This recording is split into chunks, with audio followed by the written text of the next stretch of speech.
ସମାଜ ଚଳିବା ପାଇଁ କିଛି ହିତବାଣୀ ମାନିବା ଉଚିତ। ମାନିଲେ ସମସ୍ତଙ୍କ ମଙ୍ଗଳ ହୋଇଥାଏ।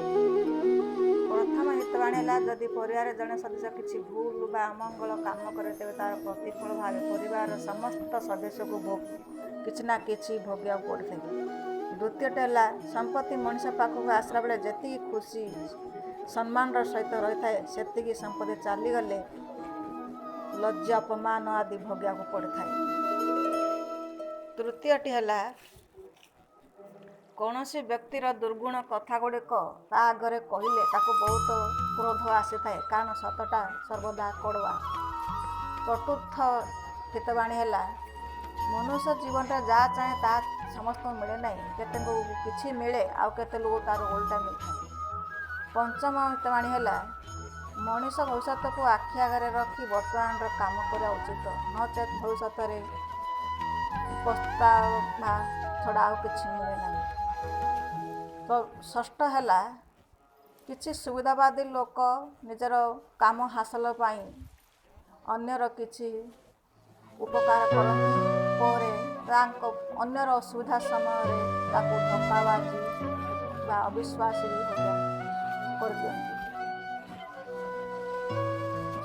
ସପ୍ତମ ହେଲା, ସମାଜରେ ପୁରୁଷମାନେ ସ୍ତ୍ରୀମାନଙ୍କୁ ସୀମିତ ମଧ୍ୟ ରଖନ୍ତି, ନିର୍ଯାତନା ଦିଅନ୍ତି, ମିଛ କୁହନ୍ତି, ଆଉ କେତେ ଅଛନ୍ତି ନିଜ ସ୍ତ୍ରୀ ପିଲାମାନଙ୍କୁ ମଧ୍ୟ ମନ ଖୋଲି ବଞ୍ଚିବାକୁ ଦିଅନ୍ତି।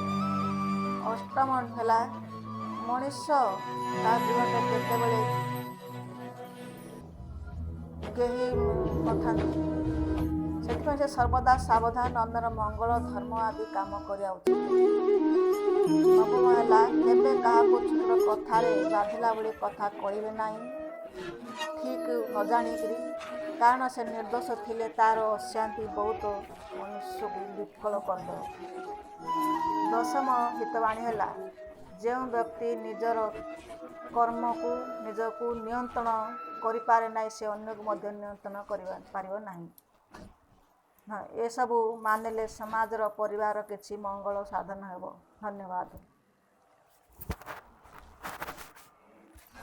ମନୁଷ୍ୟ ସମାଜରେ ଚଳିବାକୁ ହେଲେ କିଛି ହିତବାଣୀ ମାନି ଚଳିବା ଉଚିତ।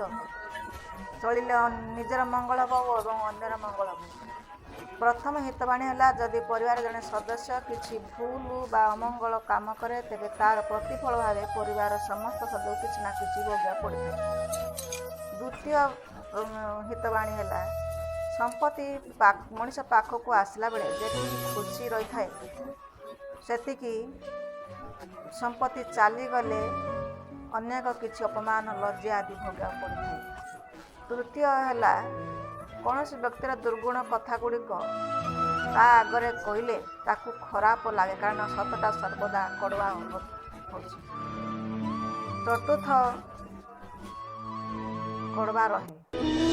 ଚତୁର୍ଥ ହିତବାଣୀ ହେଲା, ମନୁଷ୍ୟ ଜୀବନରେ ଯାହା ଚାହେଁ ତାହା ସମସ୍ତଙ୍କୁ ମିଳେ ନାହିଁ, କେତେକୁ ମିଳେ କିଛି, ଆଉ କେତେକୁ ଲୋକଙ୍କୁ ତାର ଓଲଟା ମିଳିଥାଏ।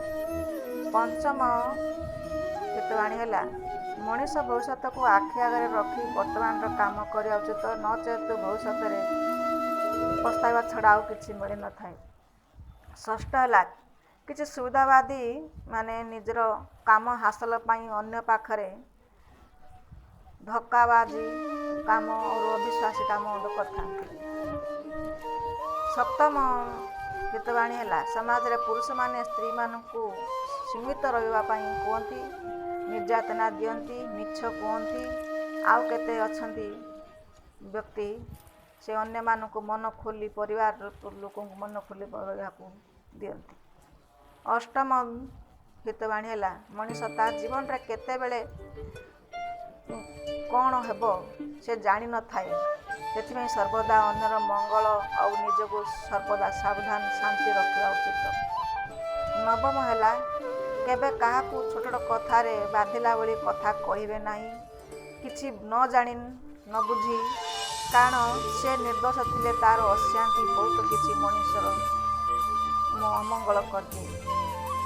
ଦଶମ ହିତବାଣୀ ହେଲା, ଯେଉଁ ବ୍ୟକ୍ତି ନିଜର କର୍ମକୁ ଓ କଥାବାର୍ତ୍ତାକୁ ନିୟନ୍ତ୍ରଣ କରିପାରେ ନାହିଁ, ସେ ଅନ୍ୟକୁ ମଧ୍ୟ ନିୟନ୍ତ୍ରଣ କରିପାରିବ ନାହିଁ।